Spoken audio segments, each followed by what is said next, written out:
നമസ്കാരം. മഹാരാഷ്ട്ര നിയമസഭാ തെരഞ്ഞെടുപ്പിലുണ്ടായ പരാജയം കോൺഗ്രസിനെ കൊണ്ടെത്തിച്ചത് അത്യന്തം ദയനീയാവസ്ഥയായിരുന്നു. എന്നാൽ അപ്പോഴും കോൺഗ്രസ് കുറ്റപ്പെടുത്തിയത് ഒരിക്കലും അവരുടെ പ്രവർത്തനങ്ങളെ ആയിരുന്നില്ല, പകരം വോട്ടിംഗ് യന്ത്രങ്ങളെയായിരുന്നു. എന്നാൽ ഇതിനെതിരെ ശക്തമായ ആരോപണങ്ങളും ട്രോളുകളും കോൺഗ്രസിന് നേരെ ഉണ്ടായി. പാർട്ടിക്കുള്ളിലുള്ളവർ തന്നെ പാർട്ടിയുടെ ഈ ഒരു അവസ്ഥയെ പരിഹസിക്കുന്ന സാഹചര്യം ഉണ്ടായിരുന്നത് നമ്മൾ കണ്ടതാണ്. എന്നാൽ ഇപ്പോൾ ഇതാ മഹാരാഷ്ട്ര നിയമസഭാ തെരഞ്ഞെടുപ്പിലെ തോൽവിക്ക് ഇലക്ട്രോണിക് വോട്ടിംഗ് യന്ത്രത്തെ കുറ്റം പറയുന്ന കോൺഗ്രസിനെ എതിർത്ത് കശ്മീർ മുഖ്യമന്ത്രി ഒമർ അബ്ദുള്ള രംഗത്തെത്തിയിരിക്കുകയാണ്. മഹാരാഷ്ട്രയിലെ നിയമസഭാ തെരഞ്ഞെടുപ്പിൽ ഇലക്ട്രോണിക് വോട്ടിംഗ് യന്ത്രത്തിൽ കൃത്രിമം കാട്ടിയാണ് BJP നേതൃത്വത്തിലുള്ള മഹായുതി മുന്നണി 288-ൽ 235 സീറ്റുകളും നേടിയതെന്നായിരുന്നു കോൺഗ്രസിന്റെ ആരോപണം. വോട്ടിംഗ് യന്ത്രത്തെ കുറ്റം പറയുന്ന കോൺഗ്രസിന്റെ ഈ രീതി ശരിയല്ല. കാരണം ഇക്കഴിഞ്ഞ ലോക്സഭാ തെരഞ്ഞെടുപ്പിൽ 100 സീറ്റുകൾ വിജയിച്ചപ്പോൾ കോൺഗ്രസ് ഇലക്ട്രോണിക് വോട്ടിംഗ് യന്ത്രത്തെ കുറ്റം പറഞ്ഞില്ല.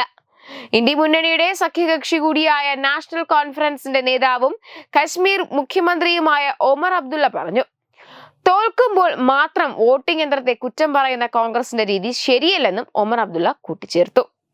ഇലക്ട്രോണിക് വോട്ടിംഗ് യന്ത്രവുമായി ബന്ധപ്പെട്ടുള്ള കോൺഗ്രസിന്റെ ചാഞ്ചാട്ടങ്ങളെ അംഗീകരിക്കാൻ കഴിയില്ലെന്നും വോട്ടിംഗ് യന്ത്രത്തെക്കുറിച്ച് സംശയമുണ്ടെങ്കിൽ കോൺഗ്രസ് തെരഞ്ഞെടുപ്പിൽ മത്സരിക്കാതെ വിട്ടുനിൽക്കണമെന്നും ഒമർ അബ്ദുള്ള അഭിപ്രായപ്പെട്ടു. അതേസമയം കോൺഗ്രസിനെ സംബന്ധിച്ചിടത്തോളം തികച്ചും പരാജയങ്ങളുടെ ദിവസങ്ങളാണിപ്പോൾ.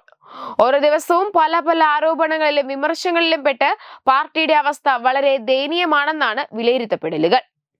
പാർലമെന്റിലെ ചർച്ചകൾ തന്നെയാണ് അതിന് ഏറ്റവും നല്ല ഉദാഹരണം.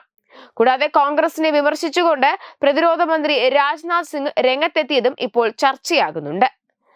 രാജ്യത്തെ മുഴുവൻ തങ്ങളുടെ കുടുംബമായാണ് BJP കണക്കാക്കുന്നതെന്നും എന്നാൽ ഒരു കുടുംബം അതിന്റെ പ്രയോജനത്തിനായി രാജ്യത്തെ മുഴുവൻ കാൽ കീഴിൽ നിർത്തുകയാണെന്നുമായിരുന്നു അദ്ദേഹം പറഞ്ഞത്. പ്രധാനമന്ത്രി നരേന്ദ്രമോദി ജനങ്ങളെ അഭിസംബോധന ചെയ്യുമ്പോൾ പരിവാർ ജനോ എന്ന് ആവർത്തിച്ച് പറയുന്നത് നിങ്ങൾ ശ്രദ്ധിച്ചിരിക്കണം. ഞങ്ങൾ രാജ്യത്തെ മുഴുവൻ ഞങ്ങളുടെ കുടുംബമായി കണക്കാക്കുന്നു. അതേസമയം ഒരു കുടുംബത്തിന്റെ നേട്ടത്തിനായി രാജ്യത്തെ മുഴുവൻ നേതാക്കളുടെ കാൽ കീഴിൽ നിർത്തുന്ന ചിലരുണ്ടെന്ന് അദ്ദേഹം കോൺഗ്രസിനെയും നെഹ്റു ഗാന്ധി കുടുംബത്തെയും പരോക്ഷമായി പരാമർശിച്ചുകൊണ്ട് പറഞ്ഞു. ചുരുക്കി പറഞ്ഞാൽ പല നേതാക്കളുടെയും ഒരു പ്രധാന വിമർശന ഘടകമായി മാറിയിരിക്കുകയാണ് കോൺഗ്രസ് എന്നാണ് വിലയിരുത്തപ്പെടലുകൾ. ഒന്നിനു പുറകെ ഒന്നായി പണികളെല്ലാം വാരിക്കൂട്ടുകയാണ് ഇപ്പോൾ കോൺഗ്രസ്. വെബ് ഡെസ്ക് തത്തുമൈ news. Powered by Jyotis.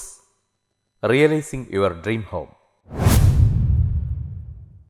Our ongoing luxury apartments projects are Crown near Karivattam, The Square near UST Global, White Manor near Aattugal Ambalathara, and Evergreens Luxury Villas near Tirumala. Call 90482 55599. Jyotis Building Promoters Private Limited, Thiruvananthapuram.